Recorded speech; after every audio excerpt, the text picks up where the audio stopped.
प्रमुख महासचिव आदरणीय राम गोपाल यादव जी, आदरणीय उदय प्रताप सिंह जी, पूर्व में रहे विधानसभा के अध्यक्ष आदरणीय माता प्रसाद पांडे जी, पूर्व में रहे नेता प्रतिपक्ष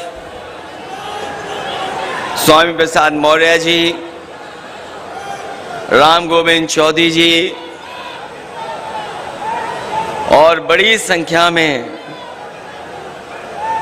हमारे सभी समाजवादी नेता जो मंच पर हैं, दूसरे प्रदेशों में जहां समाजवादी पार्टी के प्रदेश के अध्यक्ष, यहां पर उपस्थित सांसद, पूर्व सांसद, विधायक, पूर्व विधायक, सभी राष्ट्रीय सम्मेलन के डेलीगेट्स, आदरणीय श्रीमती जया बच्चन जी और उपस्थित बड़ी संख्या में नौजवान साथी पत्रकार बंधुओं, मैं सबसे पहले आप सबका बहुत बहुत धन्यवाद और आभार प्रकट करना चाहता हूं। और आज जो आप सबने मुझे अध्यक्ष चुनकर के जो भरोसा जताया है, मैं उसके लिए आप सबका बहुत बहुत आभारी हूं, बहुत बहुत आभार प्रकट करता हूं। आज जब अध्यक्ष पद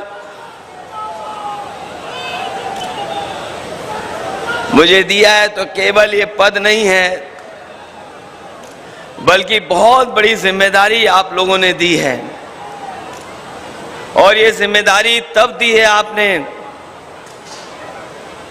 जब देश के लोकतंत्र को खतरा है, संविधान को खतरा पैदा कर दिया है और धीरे धीरे दिल्ली और लखनऊ में जो सरकारें हैं उन्होंने सभी संस्थाओं पर कब्जा कर लिया है। जो आपने मुझे जिम्मेदारी दी है, मैं आपको भरोसा दिलाता हूं, इसके लिए मुझे अगर हर दिन लगाना पड़ेगा और हर पल इसके लिए काम करना पड़ेगा तो मैं कर करके इन तमाम शक्तियों से लड़ने का काम करूंगा। आज हम लोगों को संकल्प भी लेना है कि आने वाले 5 साल में हम समाजवादियों को नया इतिहास भी बनाने का काम करना है। मुझे याद है कि नेताजी हमेशा चाहते थे कि समाजवादी पार्टी राष्ट्रीय पार्टी बने। नेताजी और हम लोगों ने मिलकर के बहुत कोशिश की और प्रयास किया, लेकिन आज के दिन जब 5 साल आप मौका दे रहे हैं तो हम सबको मिलकर के ये संकल्प लेना चाहिए कि जब अगली बार हम लोग मिलें तो समाजवादी पार्टी राष्ट्रीय पार्टी बन करके आए। मैं आपको बधाई देता हूं कि आपने सदस्यता कार्यक्रम बहुत जिम्मेदारी से चलाया है और इस सदस्यता कार्यक्रम के माध्यम से जहां आप हर वर्ग के बीच में पहुंचे हैं, वहीं मैंने देखा है कि बड़ी संख्या में बुजुर्ग, नौजवान, माताएं, बहनें और जो समाजवादी सिद्धांत और समाजवादी कार्यक्रमों से प्रभावित हैं, वो बड़ी संख्या में जुड़ने का काम किया है। ये सदस्यता का कार्यक्रम जहां आज तक चला है, वहीं हम लोगों को ये भी जिम्मेदारी निभानी है कि आने वाले समय में अगर हमें और सदस्यता चलानी पड़ेगी तो सदस्यता चला करके ज्यादा से ज्यादा लोगों को समाजवादी विचारधारा से जोड़ने का काम करेंगे। हमें खुशी है इस बात की कि ऐसे लोग जो समाजवादी सिद्धांत और कार्यक्रम पर भरोसा रखते हैं, वो बड़े संख्या में समाजवादी पार्टी से जुड़े हैं। वो लोग भी आज समाजवादी पार्टी से जुड़ रहे हैं। जो बाबा साहब भीमराव अम्बेडकर जी का सपना था, उनको पूरा करना चाहते हैं। जो शोषित, वंचित, पिछड़े, दलित, जिन्हें आजादी के बाद अधिकार और सम्मान नहीं मिला, वो भी आज समाजवादियों की तरफ देख रहे हैं। ये समाजवादियों की कोशिश होनी चाहिए कि बाबा साहब के सिद्धांत पे चलने वाले लोग और डॉक्टर राम मनोहर लोहिया जी के सिद्धांत पे चलने वाले लोगों को साथ जोड़ करके हम लोग संविधान और लोकतंत्र को बचाने का काम करें। आज जिन शक्तियों से हमें मुकाबला है, जिन शक्तियों से हम लोगों को संघर्ष करना है, वो लगातार झूठ का सहारा ले रहे हैं। केवल देश के नहीं, दुनिया के इतिहास में इतना झूठ बोलने वाला दल कोई नहीं रहा होगा जो आज दिल्ली की सत्ता में और उत्तर प्रदेश की सत्ता में पहुंच गया है। जिन लोगों ने इतिहास पढ़ा होगा, हिटलर के जमाने के बारे में जिन्होंने जानकारी होगी, वो जानते होंगे उनकी सरकार में एक प्रोपेगेंडा मिनिस्टर हुआ करता था। केवल एक प्रोपेगेंडा मिनिस्टर था। लेकिन इधर भारतीय जनता पार्टी का काम अगर हम देखेंगे और जिस तरह का प्रोपेगेंडा करते हैं, लगता तो ऐसा है कि पूरी की पूरी भारतीय जनता पार्टी झूठ का प्रोपेगेंडा के सहारे चल रही है। बहुत दिनों पहले मैंने एक फिल्म देखी थी। एक बहुत ही फिल्म बड़ी आई थी, जिसमें एक कलाकार झूठ बोल करके, लगातार झूठ बोल करके अपनी ऊंचाई तक पहुंच गया था। वो झूठ के सहारे ही तरक्की कर रहा था। जहां कहीं भी उसे आगे बढ़ना होता था, वो झूठ का सहारा लेकर के ही बढ़ता था। वो अपने लोगों से भी झूठ बोल भर करके झूठ की आदत डाल ली थी। एक बार उसके बेटे का जन्मदिन था। कई जन्मदिन पर झूठ बोल करके भी उनके जन्मदिन पर नहीं पहुंचा करता था।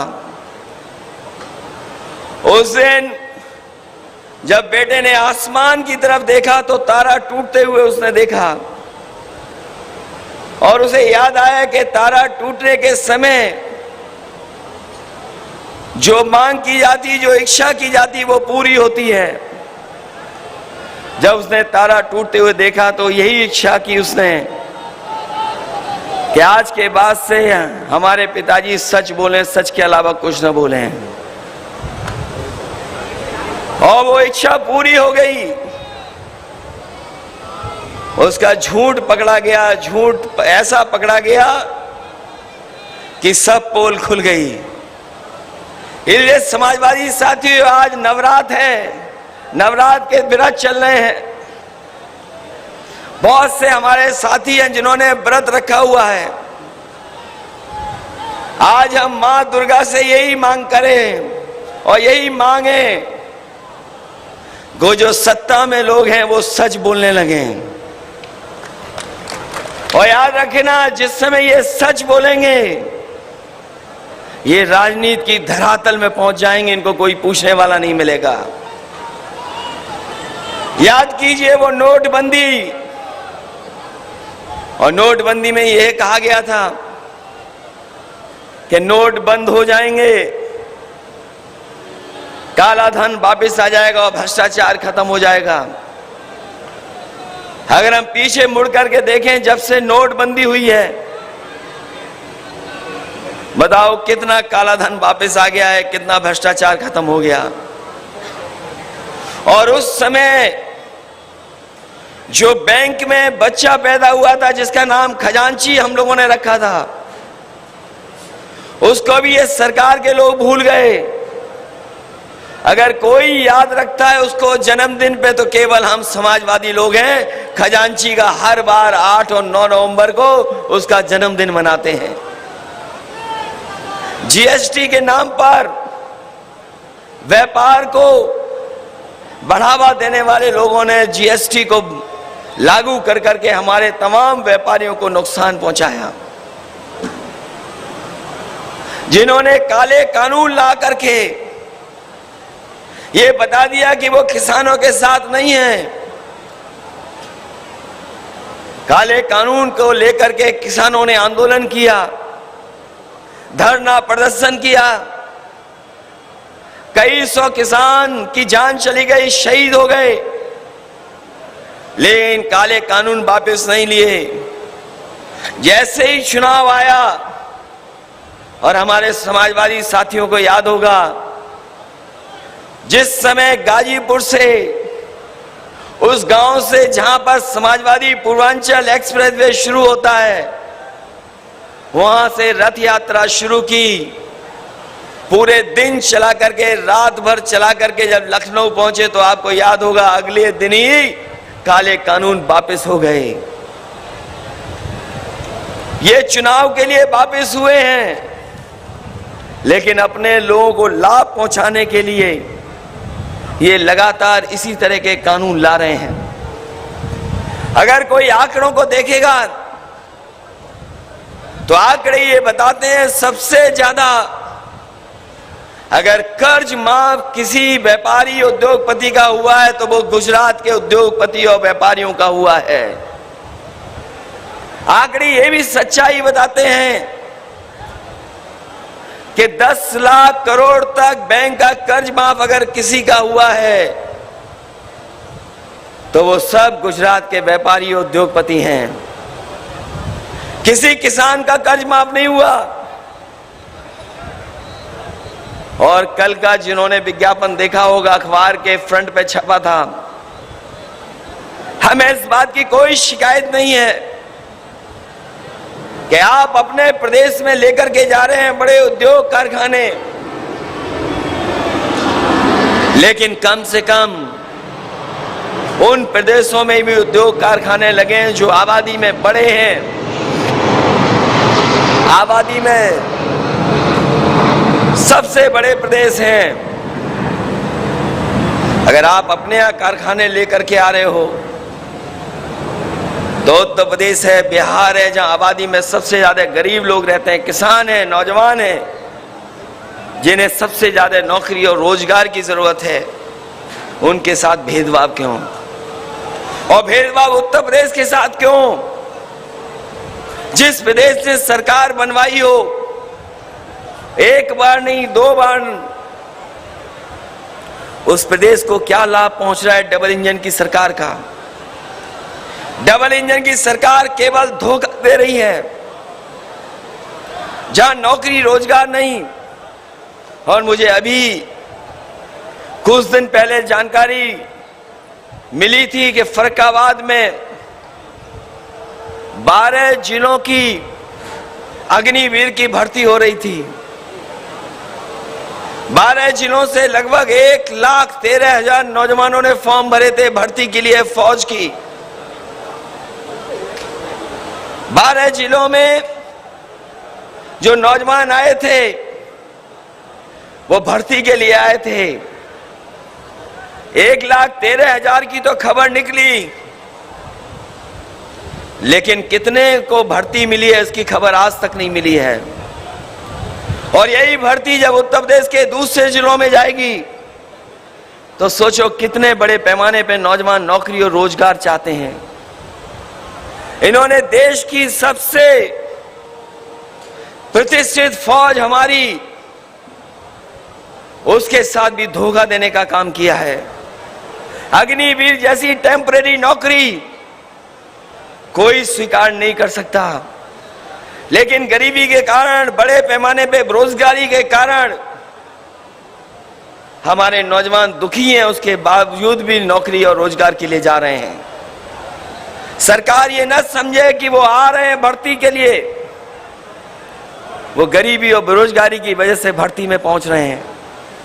और जितनी भी संस्थाएं हैं, उन संस्थाओं में जो संविधान से हमें अधिकार और सम्मान मिलता था, उसके साथ भी इन्होंने खिलवाड़ की है। जहां यूनिवर्सिटी, कॉलेज, सरकारी नौकरियां पिछड़े और दलितों भाइयों को जो सम्मान मिलता था, नौकरियां मिल जाती थी, जिस रास्ते पे ये सरकार जा रही है, उनको भविष्य में नौकरी और रोजगार नहीं मिलेगा। आप यूनिवर्सिटियों के आंकड़े उठा लीजिए, जहां आरक्षण के साथ खिलवाड़ कर रहे हैं, वहीं हमारा नौजवान पढ़ा लिखा ना बन जाए, उसके साथ भी खिलवाड़ कर रहे हैं। क्योंकि बीजेपी के लोग जानते हैं, जब पढ़े लिखे होंगे नौजवान तो वो तर्क कर सकते हैं, और तर्क करेंगे तो उनकी सच्चाई सामने आ जाएगी। इसलिए वो नौजवानों को पढ़ने लिखने का भी अवसर नहीं दे रहे हैं। और जिस तरीके से अन्याय हो रहा है, केवल एक दो घटना नहीं, पूरे उत्तर प्रदेश में बड़े पैमाने पे चिन्हित कर करके और पूरा प्लानिंग के तरीके प्लानिंग करके कि किन लोगों के साथ और किन को जेल भेजना है। हमने आपने देखा, जब से बीजेपी की सरकार आई है, आदरणीय आजम खान साहब के ऊपर अन्याय रुक नहीं रहा है। राजनीतिक इतिहास में कम लोग होंगे जिनके ऊपर इतने मुकदमे लगाए गए हों, झूठे मुकदमे लगाए गए हों, और अधिकारियों को यह भेज करके भेजा गया हो कि आपको प्रमोशन, आपकी तरक्की और आपको अच्छे स्थान पे तभी पोस्टिंग मिलेगी जब आप अन्याय करेंगे। मुझे बता दो, आज के समय पर कौन नहीं उनके कहने से करेगा।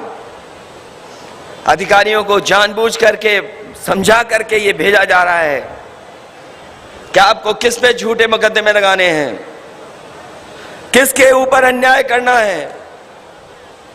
2 साल लगभग उन्हें जेल रहना पड़ा।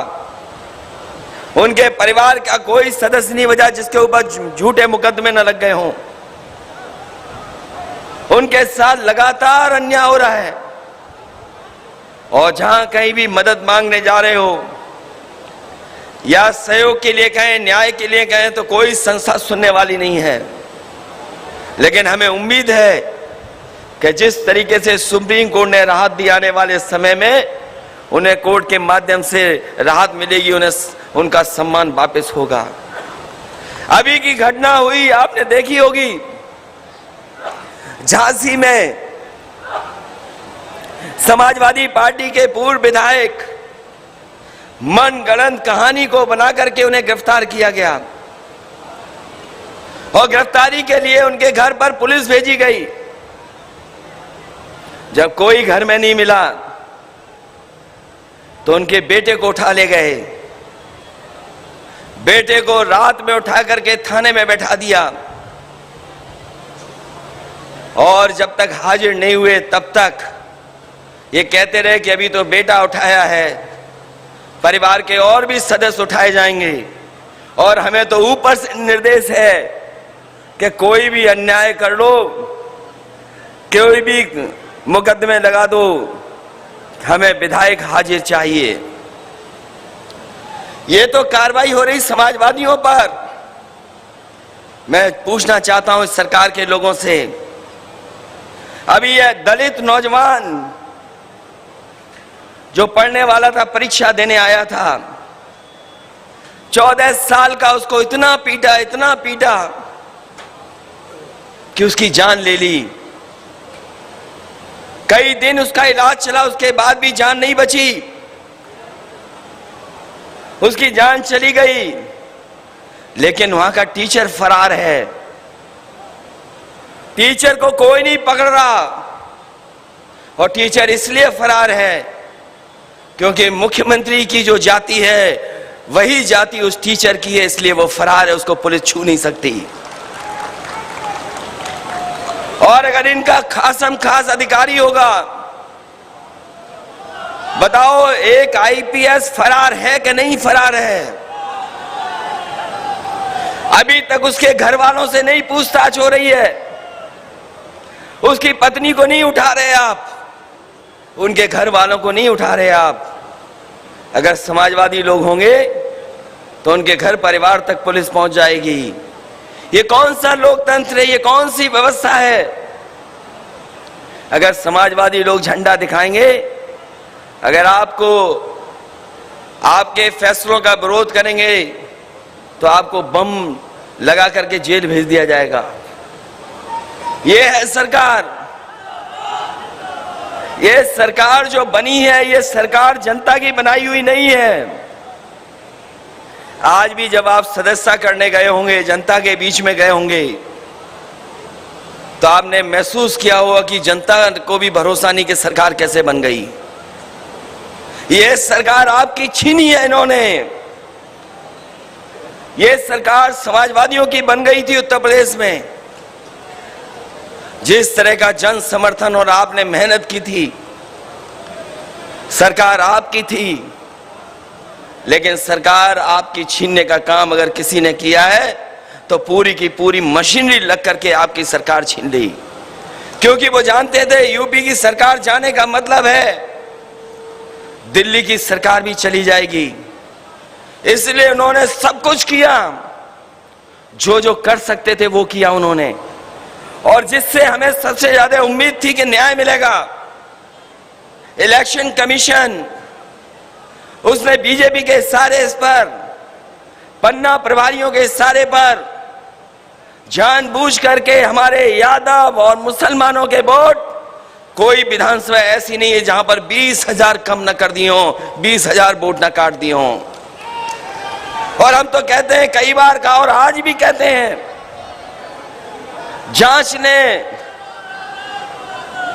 जांच करके देख लें तो आज भी 20-20 हजार वोट हमारे वहां से उड़ा दिए गए। कईयों के नाम काट दिए गए, कईयों को इस बूथ से दूसरे बूथ पे पहुंचा दिया, एक परिवार के सदस्य को यहां पहुंचाया, दूसरे को वहां पहुंचाया। ये भारतीय जनता पार्टी का स्ट्रेटजी का पार्ट था। और मैंने कुछ दिन पहले जब डाटा इंजीनियर को बुलाया था, अब तो रिजल्ट बदला नहीं जा सकता, रिजल्ट दिखाई दे रहा है सामने। हमने और आपने अगर ये मुकाबला किया होता और अपने पक्के बूथों पे अगर 2%, 3% भी वोट बढ़ा दिया होता तो इतनी बेईमानी के बाद भी भारतीय जनता पार्टी की सरकार नहीं बनती, समाजवादियों की सरकार उत्तर प्रदेश में होती। इसलिए कल भी किसी साथी ने कहा था कि अपना बूथ सबसे मजबूत बनाना पड़ेगा, एक भी वोट बंटना नहीं चाहिए। पूरे देश की राजनीति को दिशा देगा उत्तर प्रदेश, और पूरे उत्तर प्रदेश के लिए साजिश षड्यंत्र और न जाने कौन सी नई चीज लेकर के आएंगे बीजेपी के लोग। बीजेपी के लोगों ने प्रचार किया अपना झूठ छिपाने के लिए कि राशन से उनकी सरकार बन गई। उन्हें साइलेंट वोट मिला है। साइलेंट वोट हमारी माताओं बहनों के लिए कहते हैं।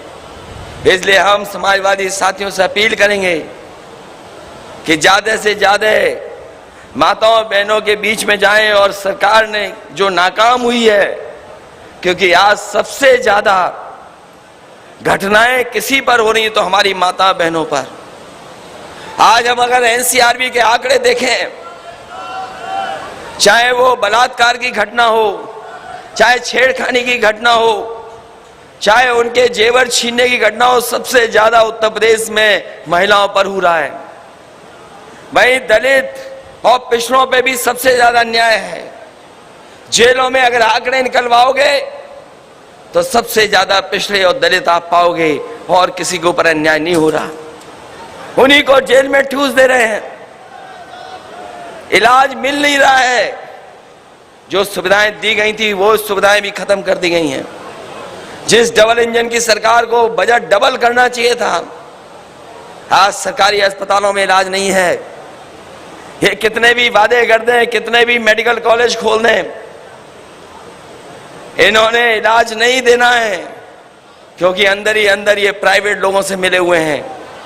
जिस तरीके से रेलवे की जमीनें बेच दी, हवाई अड्डे बेच दिए, सरकारी जो संस्थाएं थी जो लाभ पहुंचाती थी वो बेच दिए, ये अंदर ही अंदर प्राइवेट लोगों से भी साठगांठ किए हुए हैं कि सरकारी व्यवस्था फेल हो जाएगी तो लोग मजबूरी में प्राइवेट में जाकर के इलाज कराएंगे। उन्हीं संस्थाओं को आगे बढ़ाने की साजिश है इनकी। इसलिए इस मौके पर मैं आपका जहां धन्यवाद दे रहा हूं, वही जिम्मेदारी हम लोगों पे बड़ी है। देश को बचाने के लिए अगर कोई आगे आ सकता है तो उत्तर प्रदेश में समाजवादी लोग हैं, समाजवादी ही मुकाबला कर सकते हैं। और हम लोगों का अगर कोई संघर्ष करना पड़ेगा, ना हम लोग पैदल चलने में घबराते हैं, ना साइकिल चलाने में घबराते हैं। और यहाँ बहुत सारे अनुभवी लोग हैं, समय समय पर किसान और नौजवानों के मुद्दों पर जेल गए हैं। अगर हम समाजवादियों को भी जेल भरनी पड़ी, जैसा नेताजी ने कई बार जेल भरी है, हम लोग भी जेल भरने के लिए तैयार रहेंगे, पीछे नहीं हटेंगे। इसलिए कोई भी आंदोलन छेड़ना पड़ेगा, उसके लिए पीछे नहीं हटेंगे। लेकिन वहीं हमारी जिम्मेदारी बनती है कि अगर बीजेपी के लोग बूथ पर और गांव में झूठा प्रचार कर करके जनता को गुमराह करते हैं, हमें समय समय को जनता को सावधान करना पड़ेगा। ये राशन फ्री करने वाले लोग हमारे गरीबों को स्ट्रेचर तक नहीं दे पा रहे हैं। जो गांव में एम्बुलेंस पहुंच जानी चाहिए वो एम्बुलेंस नहीं दे पा रहे हैं। मामूली सी गोली पैरासीटामोल और जो दवाइयां हैं बुखार की और दवाइयां जो गरीबों को जरूरत पड़ती वो नहीं दिला पा रहे हैं। और देखो फिर राशन फ्री कर दिया है। लगता है कहीं पर चुनाव आया है इसीलिए राशन फिर फ्री हो गया है। ये जैसे जैसे इन्हें चुनाव डराता है वैसे वैसे ये राशन फ्री कर देते हैं। और ये बड़े बड़े सेठ लोगों को इतना लाभ पहुंचाते हैं जिसकी आप कल्पना नहीं कर सकते हैं। ये जो अमीर और गरीब की खाई है, ये खाई बढ़ती चली जा रही है। एक उद्योगपति अगर दुनिया में नंबर 2 पर पहुंच जाए, उससे हमारा गरीब खुशहाल नहीं हो सकता।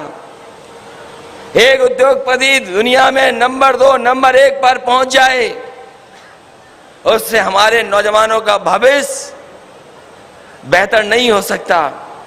इस देश को जरूरत है कि किसान खुशहाल हो और नौजवानों को उनके भविष्य को बेहतर करने के लिए नौकरी और रोजगार मिले।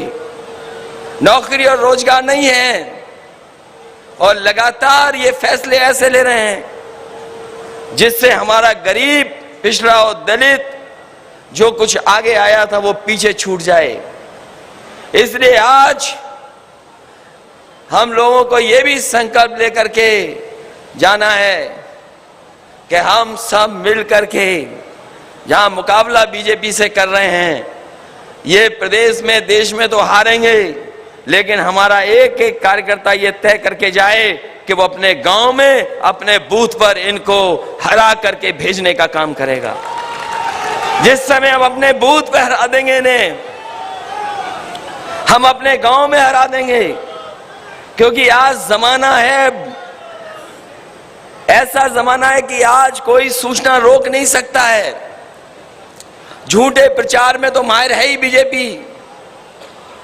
जहां तरह तरह के नशे, वही आजकल इंटरनेट वाला भी नशा है जो बीजेपी ने पा लिया है। बीजेपी अपने गुप्त लोगों के माध्यम से, छिपे हुए लोगों के माध्यम से, वो कभी हमारे बीच के ही बनकर के हमारे आपके खिलाफ साजिश करते हैं सोशल मीडिया के प्लेटफॉर्म पर। जितना साथ हमारे प्रेस के लोगों को हमारा देना चाहिए उतना नहीं दे पा रहे हैं, क्योंकि उनके सामने भी मजबूरियां हैं।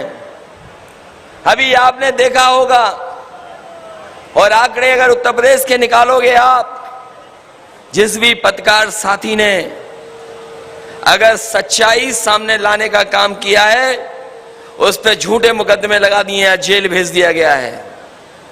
और कई सूचनाएं ऐसी हैं कि जहां पत्रकारों को भी अपनी जान खोनी पड़ी है।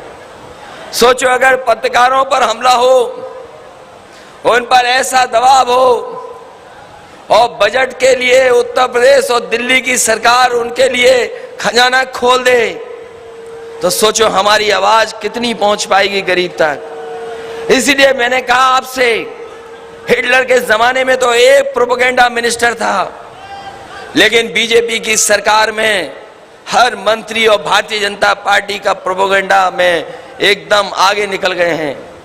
इसलिए जमीन पर जहां मुकाबला करना है, कोई आपका साथ नहीं देगा, इसलिए आपको एक दूसरे का साथ देना पड़ेगा। ये जो संस्थाओं पे बैठे लोग हैं, वो आपका साथ तभी देंगे जब देखेंगे कि आप ताकतवर हैं जमीन पर। और अगर जमीन पर कोई भी ताकतवर है आज, तो हमारे समाजवादी साथी हैं, उसका कोई मुकाबला नहीं कर सकता। इसलिए इन मौके पर जहां आपने इतनी बड़ी जिम्मेदारी दी है, मैं आपको भरोसा दिलाता हूं, इस जिम्मेदारी को पूरा निभा करके और जो चुनौतियां सामने हैं, उन चुनौतियों का मुकाबला कर करके समाजवादी पार्टी का एक नया इतिहास बने।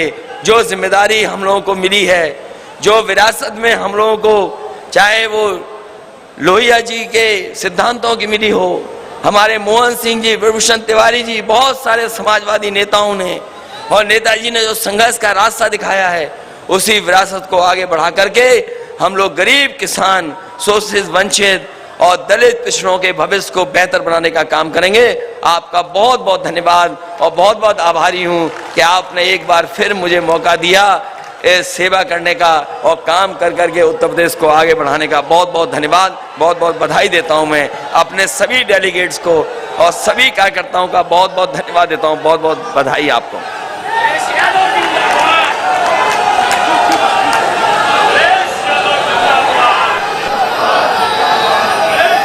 माननीय राष्ट्रीय अध्यक्ष जी उद्घाटन भाषण में मौजूदा सियासी सूरत हाल पर विस्तार पूर्वक प्रकाश डालते हुए